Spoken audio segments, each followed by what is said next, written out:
Morning guys, আমার mini ব্লগে সবাইকে আমি স্বাগত জানাচ্ছি। চলো, আমার মুখটা একদম ডাল লাগছে, একটু ব্রেকফাস্টটা করে তারপরে দেখা হচ্ছে। ব্রেকফাস্ট করার আগে আমাদের বেবি চলে এসছে, ওর সাথে খেলা করছিলাম। তারপরে এই যে ডিম টোস্ট ব্রেকফাস্ট করছিলাম একটু সস দিয়ে। তারপরে চলে গিয়েছিলাম আমার বান্ধবীর বাড়িতে, ওর দিদির মেয়ের সাথে খেলছিলাম। আর এখানে ওর ছেলেটা শুয়ে আছে, ওর সাথে খেলা হয়ে গেছে, জাস্ট ক্লিপটা নিলাম।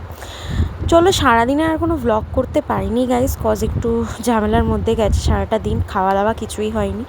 সারাদিন ঝামেলা করে বিকেলবেলা আমি ঠাকুর দেখতে বেরিয়ে গেছি। এটা আমাদের কালীঘাটের ঠাকুর। আমার বয়ফ্রেন্ডের সাথেই ঝগড়া হয়েছে। ঝগড়ার পর আমরা হাসতে হাসতে ঠাকুর দেখছি, মানে বাবা যায় কতটা নির্লজ্জ আমরা। যাই হোক, আই নো আমি নির্লজ্জ। যাই হোক, ঠাকুরটা খুব সুন্দর হয়েছে, গামছার থিম দিয়ে খুবই সুন্দর করেছে। এটা তার সামনেই, শ্মশান মোড়ের সামনেই একটা ঠাকুর, ছোটোর মধ্যে খুব সুন্দর লাগছে ঠাকুরটা। আর এই লাইটিং করে দিয়েছে, পুজো একটা আলাদাই ভাইবস এসছে গাইস। পুজো এসে গেছে আর জাস্ট 2 দিন বাকি।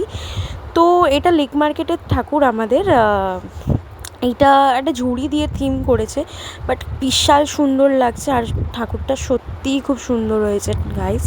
আমি নিজে দেখে আমার এত ভালো লেগেছে বলার মতো না, থিমটা খুব সুন্দর করেছে। আর ওই দেখো ঠাকুরের মুখ দেখা যাচ্ছে। এই যে আমাদের ঠাকুর খুব সুন্দর হয়েছে, গণেশ ঠাকুরটা কোলে। এইটা আমাদের হচ্ছে গিয়ে সমাজসেবী সংঘ। এটা একটা আমাদের গ্রামীণ পরিবেশটাকে তুলে ধরেছে, গ্রামের ঘরবাড়ি, গ্রামের পরিবেশটা কীরকম খুব সুন্দর থিমটা করেছে। আর সমাজসেবীর কোনো থিমের আমি মাথামুন্ডু বুঝতে পারি না, বাট আজকে মানে এই বছর থিমটা খুব সুন্দর করেছে, বোঝা গেছে।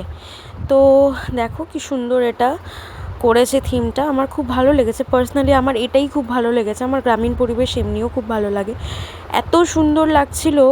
এখন থেকেই গাইস ভিড় হয়ে গেছে মানুষের, আর কি বলবো। দেখো প্রতিমাটাকে কি ভালো লাগছে না, একদম মানে আলাদাই। এটা আরশিনগর করেছে, এটা আমাদের বালিগঞ্জ কালচারালের ঠাকুর। আমি ভেতরে ঢুকিনি, বাইরে থেকে ক্লিপটা নিয়ে নিয়েছি ছোট্ট। বাস ভেতরে প্রচুর ভিড় ছিল গাইজ। আমি সারাদিন আজকে কিছু খাওয়া দাওয়া করিনি, ঝামেলার মধ্যে দিয়ে গেছে। তো guys, stay tune, happy and safe. আর আমার চ্যানেলটাকে ফলো করো, লাইক কমেন্ট শেয়ার, তোমরা আমার পাশে থাকো। চলো, গুড নাইট। আমি ঘরে চলে এসেছি, এবারে ঘুমিয়ে পড়বো। আর কিছু বলার নেই গাইজ, তোমরা সাপোর্ট করো, পাশে থাকো। Stay tune.